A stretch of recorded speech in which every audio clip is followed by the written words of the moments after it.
Assalomu alaykum, hurmatli televizor ko'rguvchilar. Dunyo Uyg'ur qurultiyi tor televiziyasining Uyg'ur ovoz suhbat programmasiga xush kelibsizlar.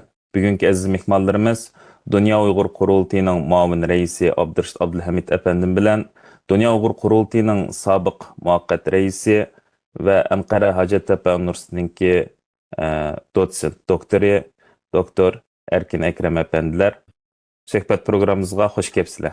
Hoş bulduk. Hoş bulduk. Hörmətli görürmənlər, bugünkü söhbətimizdənki temas bolsa, həminlarning xəbər olğandək, yaqında Türkiyədə Uyğur davası, Şərq Türkistan davası qaytadan gün tərtib kelib, hər qaysı mətbuatlarda və ictimai taratqularda kəng tarqalmaqda.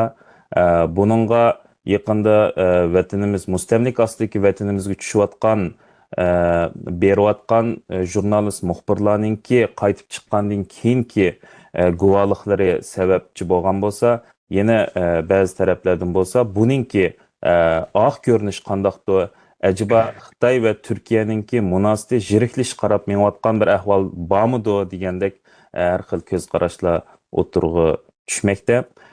Shunga bugungi programmamizda siz hurmatli ko'ruvchilarimizni buningki oq ko'rinish qandoq va buningga Uyg'ur muhojiratidagi tashkilotlar qanday pozitsiya va qanday ko'z qarashlar bo'layotidi, sizlarga o'rtoqlik uchun bu suhbat programmamizni o'tkazib turibmiz.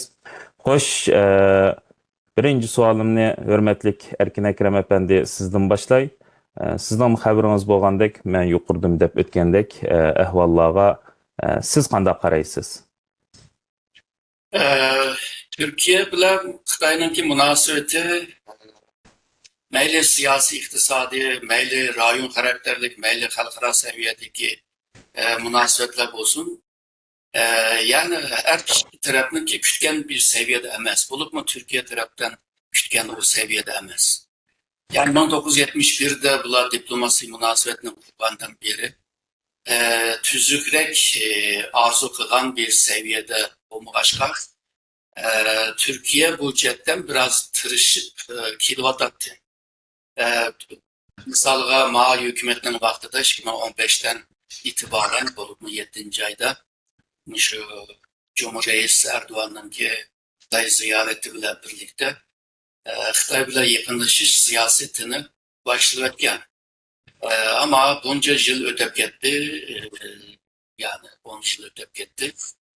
Yani o burun planlagandek bir seviye kelmedi. Misal böylece 2010'da Xitoyninki baş ministri Bunjabo'nun Türkiye ziyareti vaktida iki devletninki arasındaki şu ticari sumunu 2015'te 50 milyar çıkarıp 2020'de bunu 100 milyar çıkarmakçı. Bana hazır 10 yıl ötep gitti, yani 10 yıl ötep gitti. Hazırgacha en yukarı bir seviyede olsa 48 milyar. Yani hiçbir plan amelleşmedi. Bu meyli Şanghay Hamkarlık Teşkilatı'nın ki Orta Asya meselesi olsun, meyli Otur Şart meselesi olsun, meyli Kıbrıs, Seprus meselesi olsun, hiçbir cihette bula bir ortak bir göz kararışlı bulmadı. Halkara seviyedeki bazı meselelerde mi bir ortak bir mesele, bir ortak menfaatlik bir mesele mi bulmadı. Şununla iki tarafının ki siyasi meselesinin ki olmuşçu diyen bir gap uç kıyınlık değil olmaydı. Bu devletlerin arasındaki münasebette Xitay olacak alaydıgan Türkiye'ne bazen tadındığan bir mesele olsa şu Uygur meselesi. Bu Uygur meselesini her iki tarafına hal kılamadı. Çünkü bazı mevcudiyetler onda aslında bir siyaset bir karar bile aslında hal olduğun bir mesele emezen. Tabii her konuda meselenin hal kılış yolları var, üslupları var. Ama bunu kılıp bilemeden. Çünkü Türkiye'de bir Uygurlarga olan bir israfçılık kılvatkan bir kısım adamlar var. Bunların sanını bilmeyim ama hili köp var. Şununla meyli siyasi cihetten, iktisat, ticari cihetten olsun, rayon karakterlik ve dünya seviyedeki meselelerde bu Uygur meselesi arlap bir gün tertibi kalmasa, mesela Türkiye bazen Birleşken Devletler Teşkilatı insan hakları meselesinde Uygur meselesini tilga alındı. Mesela İslam Hamkarlık Teşkilatı'nda bir tilga koydu. Bazen de devletin içi değil mi? Da tilga koyduğun ahval var ama bu meselelerini hal kılışta Xitayga şunchalik söz bergen bolsa, va'da bergen bolsa, bu pek hal bo'lib ketgan bir masala emas endi Uyghur masalasi. Bosh. Rahmet sizge. Hoş, hürmetli Abdurşit efendim. Endi bununla Türkiye'deki yerlik Uygur teşkilatlarının tutkan pozisiyası qandaq? Yaqında sizler ma vatanga berip kelgan jurnalist Taha Kılınç bilen Türkiye Uygur teşkilatları birlikte görüşüp bir söhbetleşish fursatiga erişdinglar. Bu haqda bir ma'lumot bergan bo'lsangiz. Rahmet. Aldı bilen Dünya Uygur Tor televiziyasini ko'rayotgan barliq ko'rmanlarga hurmat bilan salomimni yo'llayman. Türkiye'de Şarkı Türkistan meselesi ya da Uygur meselesi dep qaragan vaqtimizda 1953 yılı şu birinci qitim resmi qanunluq ko'chman süptüde 1800'den artıq kişini Türkiye qabul qilgan. Ularga kelgan vaqtida öy, turadigan mekan, ish, hatta pul qatorliq yardımlar bilan şu vaqtida endi Türkiye'deki Uygur diasporasınınki şekillenişige bir ul sağan bir ahval. Bunundan başlap uzun bir mezgillik kişilik Şarkı Türkistan'dan Türkiye'ye Uygurlarınki köçüp gelişi bo'lmagan 80. yıllardan keyin, yani bu köçüp geliş devam kılırlık. Bu 80. yıllardan keyin Şarkı Türkistan teşkilatları kuruluşa başlagan. Yani birinci kurulgan teşkilatın bilsem Şarkı Türkistan Köçmenler Cemiyeti o 1960. yılı kurulgan. O vaqtki faaliyetlerini Türkiye'de asaslıqı o milliyetçi dep qarıldıganla elip berilip ondan keyin Şarkı Türkistan vakfı kurululuq. Ondan keyin başqa 2000 yıllardan keyin ondan keyin köplegen Şarkı Türkistan Uygur teşkilatları Türkiye'de kuruldu. Endi Türkiye'ninki umumi devlet siyasetini elip aysak Şarkı Türkistan ve Uygur meselesi de ular bizdeki kerindişimiz, kandişimiz, dindişimiz ve bizning etnik bir tuqqanlığımız bo'lgan bir xalq. Bu xalqninki özününki kültürünü, özününki tarixini, tilini, medeniyetini, itiqadını yaşaş erkinligi bor bular şu insan hakları cihatdan kapolatga ega bo'linish kerak deydigan bir umumyüzlük mayli qaysi partiya bo'lishidan qat'iy nazar endi Türkiye'ninki devlet siyaseti asas cihatdan mush şekilde. Onundan başqa bek ilgiri ketadigan ahval, yani faqat muhalefetdeki öktücü partilerde yoki Türkiye'deki o'xshamagan ijtimoiy tashkilotlarda va yoki akademiklerde bo'lgan bo'lsa-mu, bu Şarkı Türkistan'daki Xitay tarafidan besilingan, işgal qilingan bir devlet yoki veya bir zimin bularninki öz takdirini öz belgilash, yani özlerininki mustaqil bir hakimiyetni, egilik huquqini tiklash haqqi bor deb qaraydigan akademik ve ijtimoiy teşkilatlarda bundan bir göz devletninki bu şekilde bir siyaseti yoki strateji uzun müddetlik bir planları bor deb qaramaymiz endi. Fakat Türkiye'ninki devlet reisi ve yoki ministrliklaridagi bazı münasebetlik kişiler, Tashqi ishlar ministri bunun içinde bazı vaqtlarda Birleşken Devletler Teşkilatı'da yoki başka halkaralık sorularda şu devletninki Şarkı Türkistan yani Uygur siyasetiga mos holda ba'zi bayonotlarni ilib berildik. Bu yerdagi narsa Xitoyni cho'chitib qo'ymay, nihoyatda ehtiyotliq bir bayonotlarda bulunuvdik. Hamda keyingi sizning hamda savolingizga keladigan bo'lsak, shu bir necha oydan yoqi Turkiyada bu Sharq Turkiston masalasi, ya'ni Uyg'ur masalasi mayli ijtimoiy taratqularda bo'lsin, mayli yozıqliq matbuotlarda bo'lsin va yoki Türk ommaviy tashkilotlarida bo'lsin, ba'zi universitetlarda bo'lsin bir kun tartibga kelyotidi. Yani bu kun tartibga kelishninki ba'zi sabablar ma şekilde deb qarasak bo'ladi.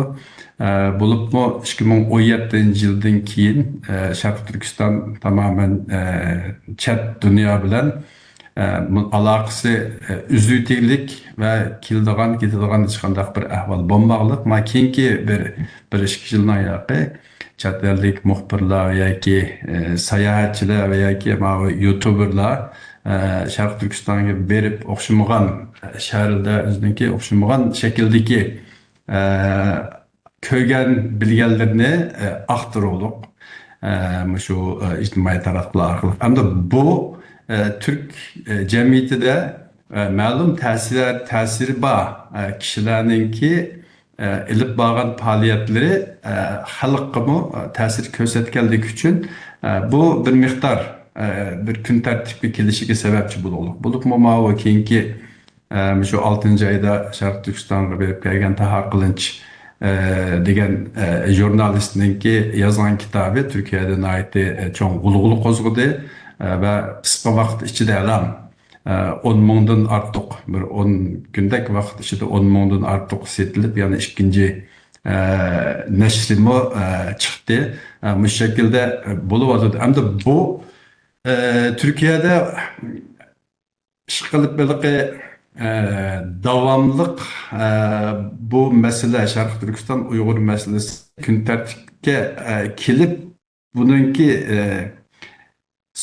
sürekliliği, davamlışı bazı vakitlerde toktap kılıqlıq bozmu, lakin bazı yıllardan içindeki bazı vakitlerde mayli devlet televizyonlarda bo'lsin va yoki boshqa media organlarida bo'lsin Sharq Turkiston masalasiniki kun tartibga keladigan bir ahvollar ko'riladi. Hamda buniki oq ko'rinishi buniki erkin ma'lum biraz evvel deb o'tdi. Türkiye bilan Xitoyninki munosabatida asosligi bu iqtisodiy munosabat va texnologiya ötünüp beriş, texnologiyanınki patentini ötünüp beriş meselesi hem de biraz mühimrak orunda duruluk. Siyasi cihetten elip esnaf Türkiye bilen Xitayninki siyasi cihetteki münasebetleri, iktisadi cihetteki münasebetleri qaraganda biraz tüverek orunda durdu. Hem de askeri cihetten elip esnaf Türkiye bir NATO mensup bir devlet bo'lganligi uchun buningki ma'lum bir qurol ramkasi ichida harakat qilish majburiyati bor, ammo bundan burun 90-yillarning o'rtalarida Xitoydan bir qism harbiy texnologiyani setib olganligi to'g'risida ma'lumotlar bor Türk matbuotlarida. Endi Türkiye'de Uygur meselesininki Sharq Turkiston meselesininki kun tartibga kelishi keyingi vaqtlarda Türkiye'ninki mayli g'arbgimi, mayli sharqgimi bog'liq qolmay o'zi bir merkez bo'lish sifatida o'ttirg'i chiqishni arzu qilganligininki bir ifodasi deb qarashga bo'ldi. Türkiye o'ttirg'i hal cho'nglikdagi bir davlat. Yani dünyadaki çoğun devletler bilen siliştiğini bulmaydı ama o'ttir hal devletler içindeki ma'lum cihetlerde aldığım orunda turdu değişik buldu bulup mu bu askeri cihette. Bu şundak bir ahval aslında garip bu mu emez, şark bu mu emez, özü bir merkez yaratışını arzu kılırlık şunun için Avrupa bilenmi, Amerika bilenmi tamamen ular bağlılık bir şekilde şekillendirmeylik ve ulara tamamen aksını kılıp aldığan yoki ahvalda emas Xitoy bilan Rossiya bularga bağlılık qilishni arzu qilmoqlik ve ular bilan munosabatning normal devam qilishini arzu qilmoqlik. Yani shunday bir sharoitda Uyg'ur Sharq Turkiston masalasi Xitoyninki vaqti kelib qolganda o'zininki strategik manfaatlari nuqtasidan foydalanish tegishli bir apparat deb qarashga bo'ladi. Hem devletninki siyasetlerinde hissiyatla berilip gitadigan ahvallar pek görülmeydiken. Fakat bu halkninki içinde veya ki biz Şarkı Türkistanlıklar köprek hissiyatımız bilen hareket kılımız, oylayımız, fikirlerimizni şu şekilde bozken dep arzu kılımız, lekin devlette ara münasebette ondak bir ahval görülmeydigan boğaçqa, endi hazırki Türkiye'deki Şarkı Türkistan meselesininki nispeten şu umumi medyada veya ki ammaviy teşkilatlarında köplagan konferanslar ötkazildi Şarkı Türkistan meselesiga münasebetli.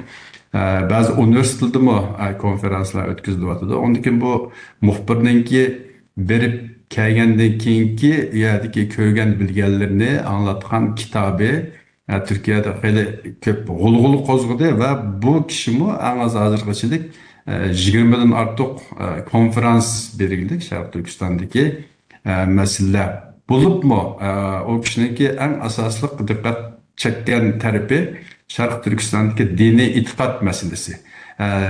Camilarninki ochiq bo'lib bo'lmaganligi, u yerdagi insonlarning ibadetlerini yerga keltirolmayotganligi, kishilarninki kiyim kechakleri, örf adetleri o'xshaydigan shu nihoyatda inchki nuqtalarni bu kishi ko'ribdi.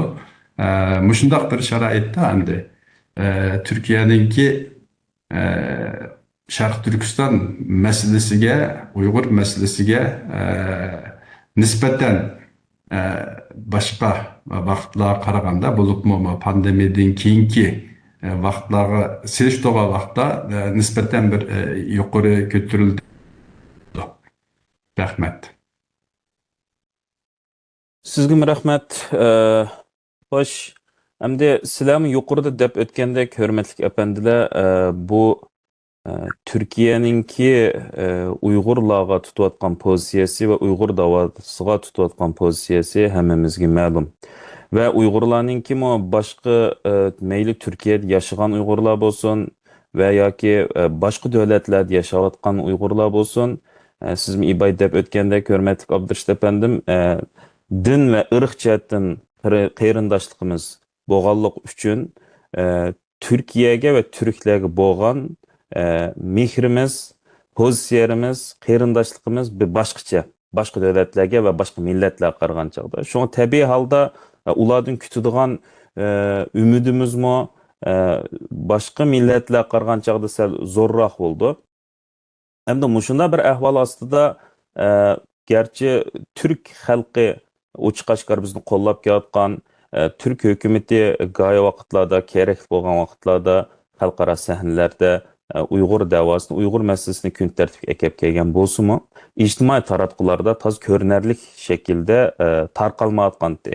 Hatta oxir qatim buningki mushu shakl kun tartibga kelgan shaklini bo'lsa, 5-iyul Urumchi qirg'inchiligi deb aytsak xatolashgan bo'lmaymiz 2009-yili. Hamdiki vaqtda olsa, masalan, Türkiye davlat televiziyasi bo'lgan TRT televiziyasida Taha Kılınç Efendi'ni vatanga berib kelgan, ziyorat qilib turib suhbat programmalari o'rnashtirilgan, hatto YouTube'dagi shaxsiy tarixiy hujjatli filmlarni ishlaydigan kanallarninki Uyg'ur irqiy qirg'inchilik hilam davomlashyotidi, Sharq Turkiston zot nima ish bo'lyotidi degandek shaklda yaqinqi va 2017-yildan beri boshlangan programlar haqida tafsili filmlar, hujjatli filmlar qayta ishlanib chiqishga boshlayotidi. Şuna endi hürmetlik Erkin Ekrem efendim, Bu to'g'risida sizdan so'raydiganim bo'lsa, buningki vaqtliq bir kun tartib kelishmidi yoki bundan keyingi Türkiye'nin tutgan pozitsiyasi uch qashqar şekilde Uygurlarni qo'llash ulandı. Buning siz qanday qaraysiz?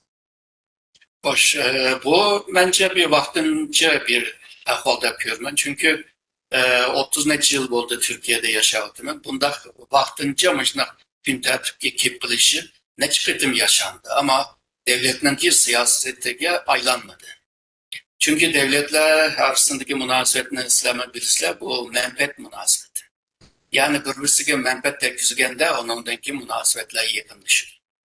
Hazır bu Türkiye Xitay'dan menfaat tillep tuğaşka Uygur meselesine kayıp uygan bir ahval var. Bu 2015 yıl 4. ayda şu Cumhurreis ki şu külliyesinde içilgan bir yipik şıkında ilanılan bir karar.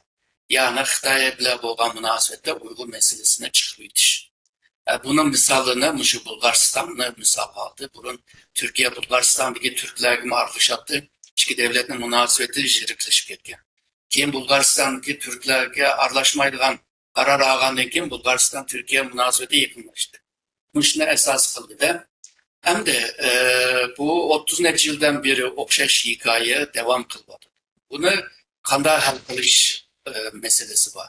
Mesela Türkiye'de şu Uygur meselesi, ya Türkistan meselesi gibi köngülünü belgenler heli var ama devamlılık yok. Eğer de bunu devamlılığını mı şu cemiyette veya diğer televizyon kanallarında şunu bir canlandırgan olsa devamlı. Bu hükümetke bir bisim var. Bu bisimden Türkiye'yle bazı kararlarına ilişkimi mecbur kaldı. Mesela 2018-2022 yıllarda halkarada bir Uygur meselesini gün tertipke gelgen bir devremdi. Şu vaxtlarda nurgun devletlerinin ki parlamentoda olsun, meyli cemiyetlerde olsun, meyli hükümette olsun, hatta şu halkara insan hakları teşkilatları olsun. Bunlar Uygur meselesi gibi naiti köngül bölüp, nurgun dersler yazılıp ve nurgun beyannameler ilan kılınıp, hatta Uygur meselesini kanuni icette bunu bir insaniyetke karşı cinayet ve bir ırkı kırgınçılık da bir kararma bir. Bu aşı halkarada gün tertipki gelgen bir xil bisimnin ki küçü. Şununla Türkiye'de mışında bir bisimni işiltelgen vaxtıda ya da bozlandırgan vaxtıda bu hükümetini karar ilişkin zorlaydıgan ahval var. Benim burundan tartip tepkilergen Türkiye'de ilk barkan siyasetinin yolunu tepkilergen hem de. Birincisi şu hazırlıklı teşkilatlarının bilip bir vatkan siyaseti. Mesela hükümetle görüşüş, parlamenterlerle görüşüş degендek bazı muhim teşkilatlarla görüşüp hem bu Uygur cemaatinin işlerine el kılış hem de davanı antış. Bu bir. İkincisi muhim bir uslup. Bu olsa İsa Şuablık'ın ki uslubu. Yani Türkiye'nin her vilayetlerine, nahiyelerine birip Şark Türkistan meselesini antış. Çünkü bayağı dedik Türkiye'de Uygurlarga, Şark Türkistanlıklarga olan bir İslamçılık var dedik. Onu kozgandığımdan vaxtıda o aşında sus kıp kalıdı. Sonra da var ama hareketke ötmeydi. Eğer de biz aşı bayağı degende mesela her yazda bir neçe vilayet, bir neçe nahiye gibi yerlik teşkilatlarla sözleşsek, teyyar kıpırdı öyle mekanlıca öyle sözleş konferansı çıkartmıştı. Aşında kılan takdirde cemiyette bir yıl tekimi güçlük bir Uygurlarga ihsarçılık bildirdiğin bir tuygu ve hareket bir pişki bir iş oldu bu. Bu eğer de devamlılık kıladığım takdirde bu meseleme bisimme devamlılık bulundu. Bunda da Türkiye'de Xitayperest boğan adamlarga ya ki cinime bilmey kalankan yapan düşgen adamlarga bir bisim şekillendi. teşkilat bu nima hükümetki mi aşındak bir bisim buldu. Undaq bir paytda ba'zi ishlar undan keyin o'ngshilish o'ngga qarab menish to'g'ri keldi deb o'ylayman. Uchinchisi bo'lsa, shu Turkiyada tug'ilib cho'ng bo'lgan Sharq Turkistonliklar shu Turkiyaning siyosatiga aralashish ve partiye a'zosi bo'lamdi, milletvekili bo'lamdi. Shu ishlarga ko'ngil berish, chunki siyosiy markazdan yiroq qilib qolsam, bu Uyg'ur meselesi mi kun tartibga tushib qoldi. Bununla ergashib bu matbuot, yani Uyg'ur matbuotlar, Turkistonliklarning ilk bo'lgan ba'zi matbuotlar kuchli seviyelik ve bu nima deymiz, bu dünya standart, yani dünya ölçümündeki bir xil mediachilik qilish lozimcha. Taraflik bo'lgan vaqtida tarafsiz bo'lgan odamlar, yani sanga qarshi bo'lgan tarafliklar seni ko'maydigan bo'lib qoldi. Shuningga hammasiga mos keladigan, ammo haqiqatni anlatadigan, ama xalqaro ölçümü bilan mayli siyosiy, mayli inson haqlari ölçümü olsun. Bu ölçümüge qarab bu propagandalarni, yani teşvikatni qiladigan taqdirda Türkiye'de bayağı vaqtincha emas, uzun müddetlik devam qiladigan bir siyasetni ilib bağlı oldu. Çünkü Türkiye'ninki asas kanunu bununla ruhsat berdi. Hem de o asas kanununun sırtından çıkmay durup nurlan işlanımı kığılı bulundu. Yani Şarkı Türkistanlıklar özü tırışmıza, muşu kerindaşlar bizge köngül bölse de oturup kalsak o bulmaydı. Şununla Uygur teşkilatlar özüme bir xil tırışçanlığını mı gösteriş lazım. Tabii bazı işler onay bulmaydı. Şunda bolsa tırışçanlığını gösteriş lazım. Boş. Rahmet sizge. Hamda mushu degan gaplaringizga ulaplam hurmatlik Abdulhamid efendim, siz Dünya Uyghur Qurultayining tashkiliy ishlari mas'ul muavin rais bo'lish sifatingiz bilan va Turkiyada turayotgan bo'lish sifatingiz bilan hammamizga ma'lum bo'lgandek, yaqinda Turkiyada Uyg'ur tashkilotlarininki birlashishida Turkiyadagi Uyg'ur tashkilotlar munbiri deb bir munbar qurilgan. Uningdan boshqa yana Xalqaro Sharq Turkiston Tashkilotlar Birligi degandek Turkiyadagi Uyg'ur tashkilotlarini birlik olgan tashkilotlar bor. Ya'ni qisqachilab aytgan chog'da ikki yil tashkilotning o'rtasidagi munosabatmi yaxshi. Mushu bizning hozir biroz burun doktor Erkin Akram efendim deb o'tgan nuqtalarga, strategik nuqtalarga sizlarniki albatta bu to'g'riliq nurg'ulgan strategiya va planlarni tuzyapsizlar. Şu ekranda aşkarlığı bulduğun kısımdaki planlarınla, stratejiyalarınla nimo bu gün tertibindeki davamlış için Uygur davasını Türkiye'de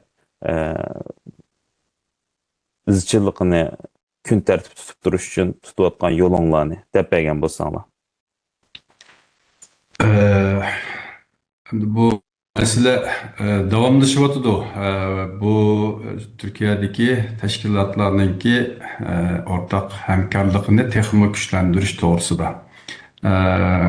Türkiye Uygur Teşkilatlar bunun biri degen bir isim bilen bir ondan artık bir teşkilat ortak faaliyet kılış doğrusu da bir fikir birliği kilingen bululuk ki bazı bir özgürlüklerimi buldu. Ondan keyin endi hazır Şarkı Türkistan Teşkilatlar Hemkarlığı bununla şu isim bilen bu teşkilatınki bir reisi veya ki başka bir demisi bulmagan şerait aslında bununla petilgan hemme teşkilatlarınki avaz beriş hakkı var.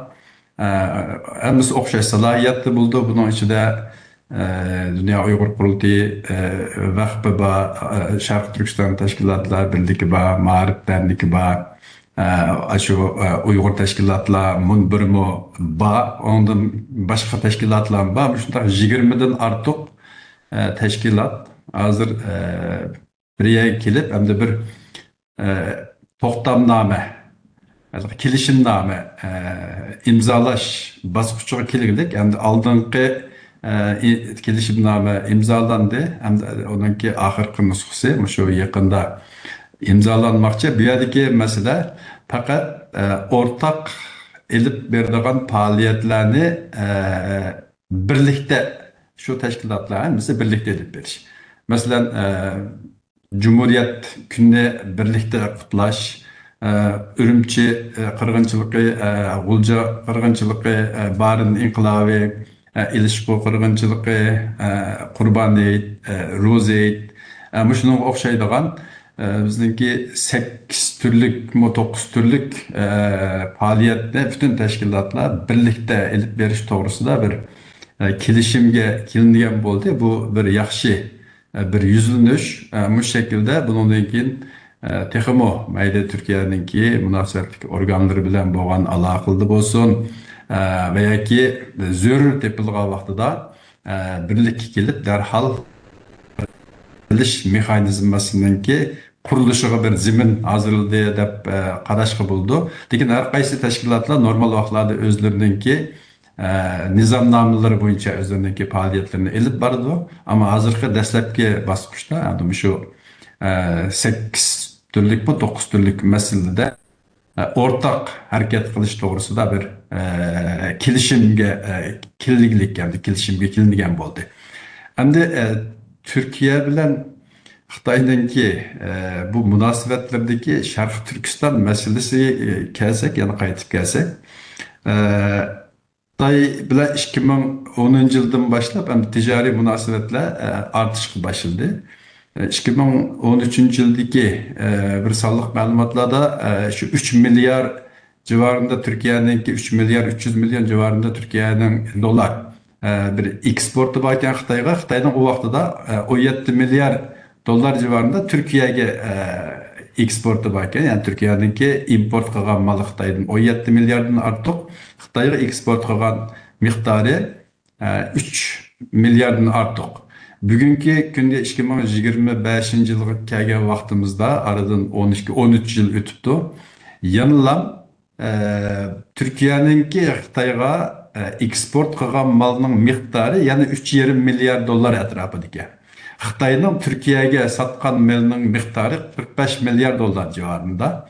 Endi bu Xitoy bilan Türkiye arasidagi bu ticari munosabatniki eng chiqmas bir nuqtasi.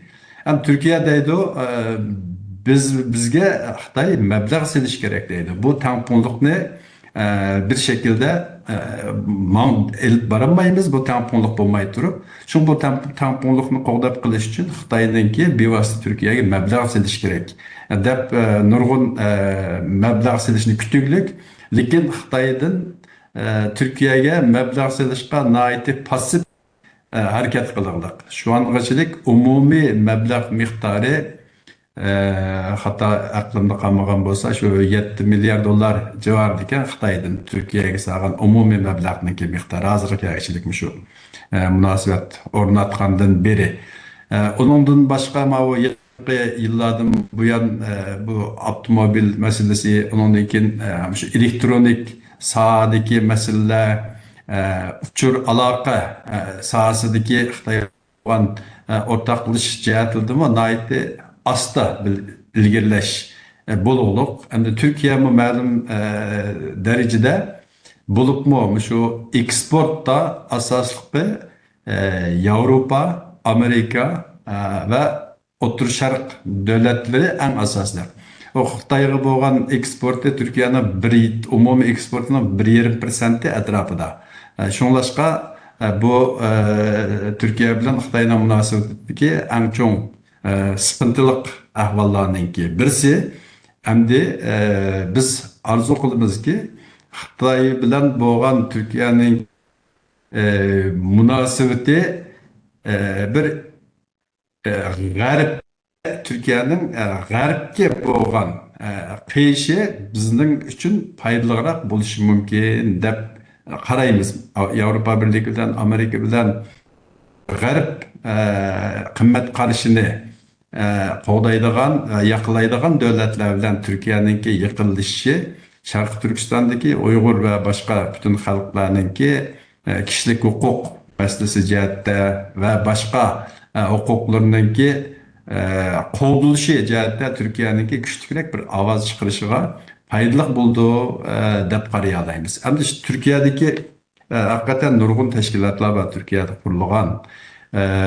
O'tganda qarasak bir 60ga yiqilishib qolibdi deb shundoq degandik. Ba'zilarining ismlarini bilib bo'lmadik.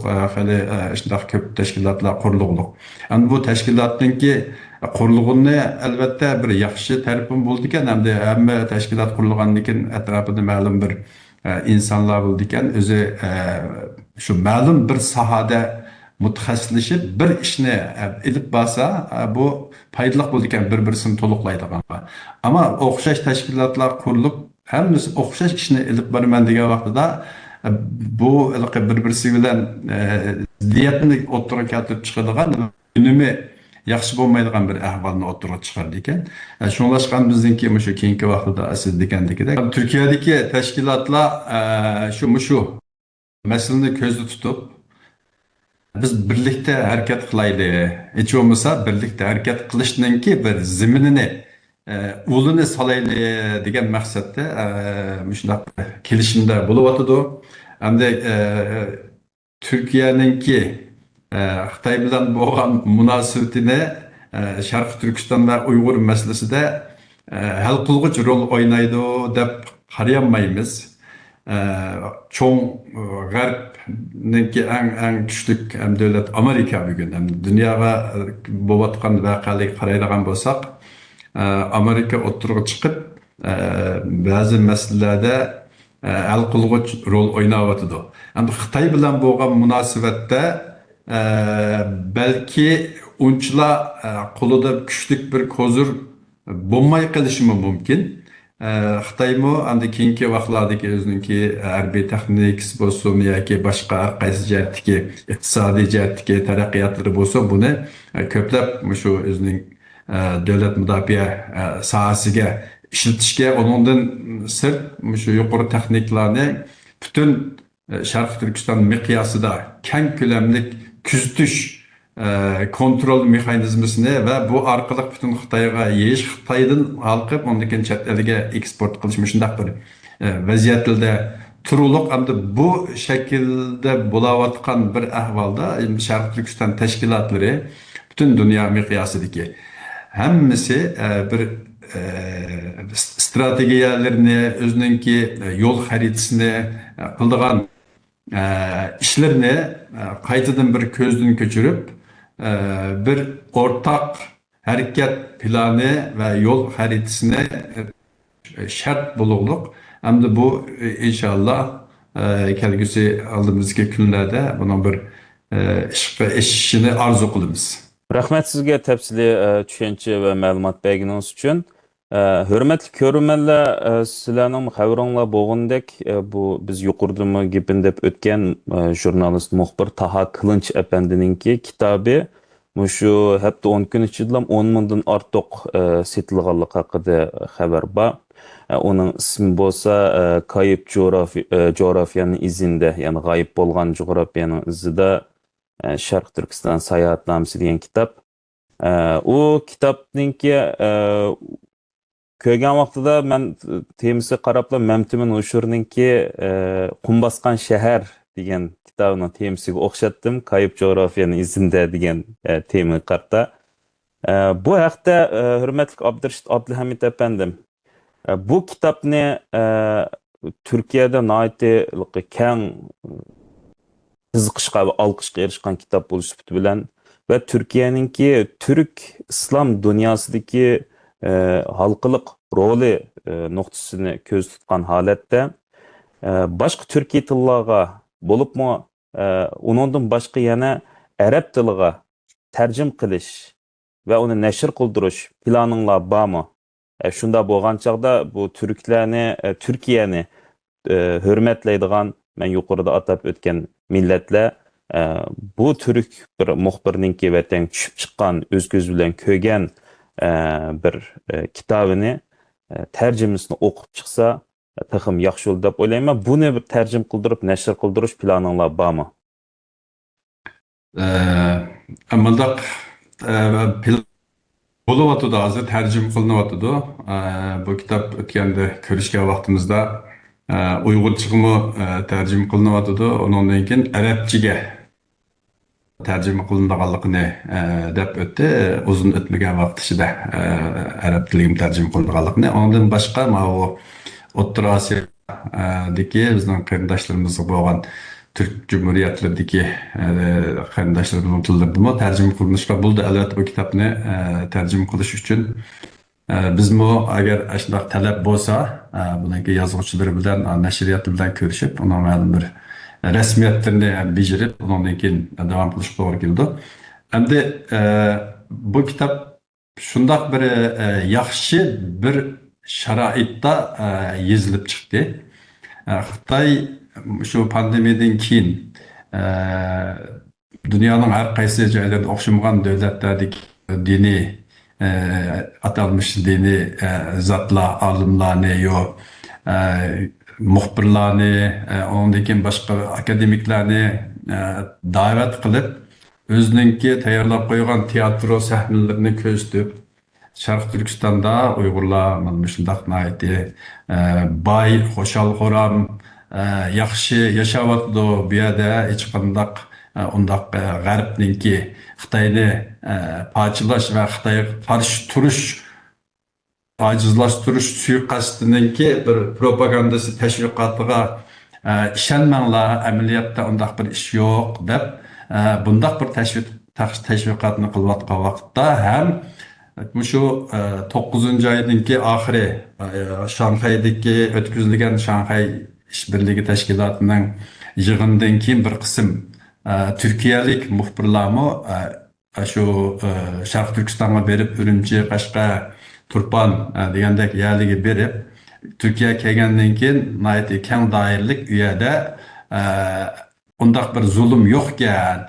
Bu Şarkı Türkistan Uyghur teşkilatlarınınki qilayotgan tashviqotlar yolg'onkan deb bu yerda 4 yolg'on til cheklandi dedi, bu yolg'on din cheklandi dedi, bu yolg'on ibodat cheklandi dedi, bu yolg'on jamilar itiklik dedi, bu yolg'on deb shu uning o'xshaydigan 4 turlik yolg'onni deb nihoyat keng doirlik televizyonda Türkiye'den ancha-muncha bilingan bir gazetchi.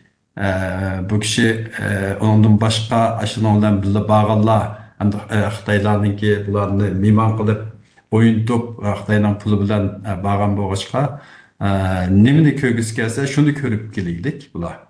Özünki körüşünü arzu kılan nersini körüklük. Hem bu Taha Kılınç mı, bağa vaxtıda bu naiti inip özünki nişanını belgilep, men üyege berip şuradaki dini itikat meselesiga merkezleşime, camiler uçuk mu uçuk emas mı, insanlar ibadetlerini kılalamdı, kılamayvatamdı, başka türlük kandak bir tosalgılar buluvatıdı üyede degenge o'xshashmish maqsad bilan bog'liq uchun umma o'zininki ko'rishni xohlagan narsani nihoyatda inchki bir shaklda ko'rib bu kitobni yozib chiqdi.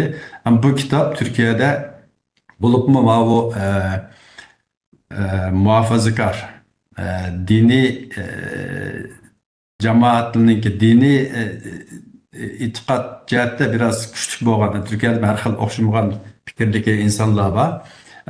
Bu liberal insonlar bor, dinga e'tiqod qilmaydigan insonlar bor, azroq e'tiqod qilganlar bor va bu diniy tuyg'ulari kuchli bo'lgan insonlar bor. Bu kishi shu muhofazakor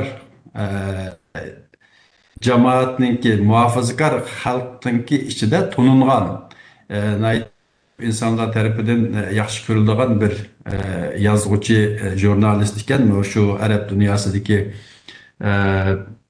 masalalar to'g'risida hali ko'p kitoblarni yozib ekan. Şunlaşqa bu kişininki bu kitapni yazışı hozirgi sharoitda Sharq Turkiston masalasiniki Türkiye xalqida, Türkiye cemaatida ve medyasida keng ko'lamlik bir tashviqotninki ilib berilish uchun u yerdagi haqiqatninki o'ttirg'a qo'yilish uchun nihoyat muhim bir ahamiyatga ega bir asar bo'ldi. Bu asar deganimizdagidek boshqa tillarga hozir tarjima qilinishga boshlag'liq. O'rta Osiyodagi Turk Cumhuriyatlari, O'rta Osiyo demay Turkiston deyli deb bu fikir o'ttirib qo'yildi ham Turkiyada bundan keyin yani Türkistan dep Türkistan Cumhuriyetleri veya ki Türkistan coğrafyası desek bizning jihatdan yaxshi bo'ldikan Türkistanning sharqiy va g'arbiy degan asosda bizning ham davlat ham coğrafyalik nam ma bu g'arb tarafdagilari ham asosli coğrafyalik ham ayirlash davlat bo'lganligi uchun bu tarjima qilindi. İnşallah aldığımızdaki bu yıl Türkiye'de hem de aldığımız yılda bir qancha tilga tercüme qilinishi tuğan gap. Köptün köp rahmet, inşallah şundaq bolğusi. Söhbetimiz nayetde yaxşı ketyapti, hamda vaqt münasibi bilan buni yig'inchaqlasak. Hürmetli ko'rmanlar, men yuqorida deb o'tgandan keyin bu kitobning tarjima qilinishini balkim kallanlab o'ylagan bo'lishi mumkin. Bu nemischa, inglizcha va boshqa xalqaro tillarga tarjima qilindi deb demagandi deb.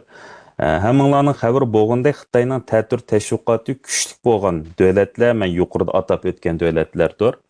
Va u yerda qachoniki Uyg'ur masalasi bir kun tartibga kelishga boshlagan vaqtda buni qandaqdir Amerikaning o'yini Xitoyga qarshi qilayotgan bir o'yindan iborat ko'rsatishdek bir ta'tir tashviqot harakatini qo'zg'aydi.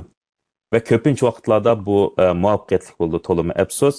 Shunga buningga yaqinda Erkin Asiya radiosining muxbiri ataqli jurnalist Shuhrat O'shir apandimninki bizni terrorist desanglar danglar, ammo Amerikaning o'yini demanglar degan haqda bir maqolam e'lon qildi.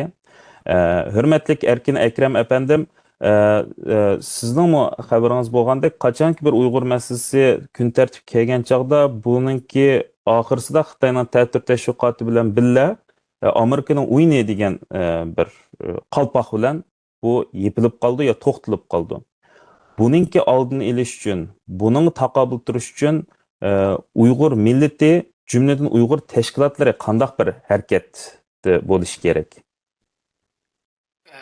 Rahmet. Ma'lu teşkilatlarınki vazifenin birisi şu buluş lazım hepti. Türkiye şu matbaatlarda ve Türkiye şu gün tertipte Uygur meselesini doğru bir şekilde anlatış. Çünkü bazı misalga değil 2015'te Ramazan ayının ahırki günde Cumhurreis Erdoğan bir gapni dedi. Dedi ki Şarkı Türkistan'daki bu ko'rgan resimlar, videolar bularninki bir qismi yolg'on deydi.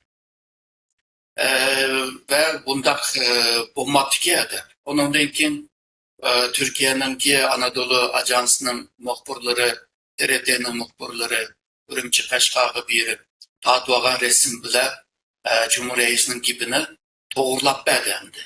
Rosa shundoq edi.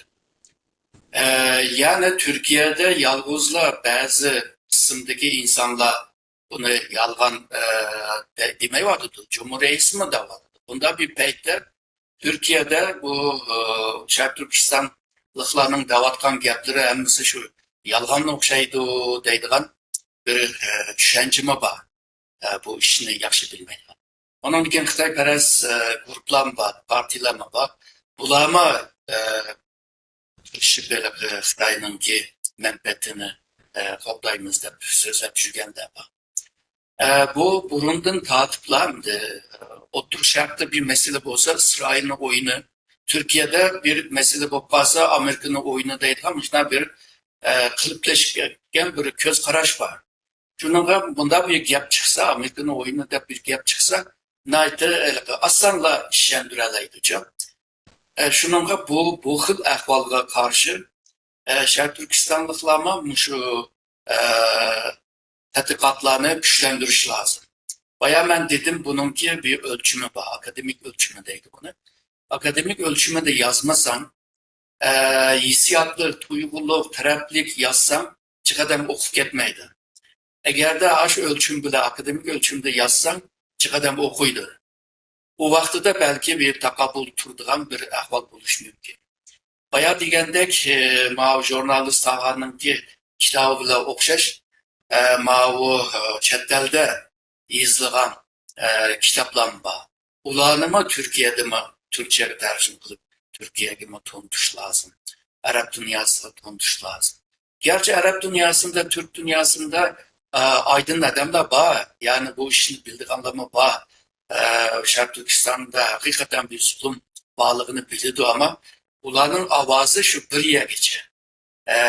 Şununla ve kem kölemde bir tesirini yaratış için şu teşkilatlarınki faaliyetinden başka şu ziyalılar, akademiler şu bayağı men degendek halkara ölçümündeki metotlarla kitap yazış, makale yazış bunu güçlendiriş lazım. Belki bu bir ondan başka mavi hükümetine tesir yetkisi için bayağı men degenlerle üç siyasetinin ikincisini ama güçlendiriş lazım. Bunda kılgancakta belki bayağı anlı özgergili oldu.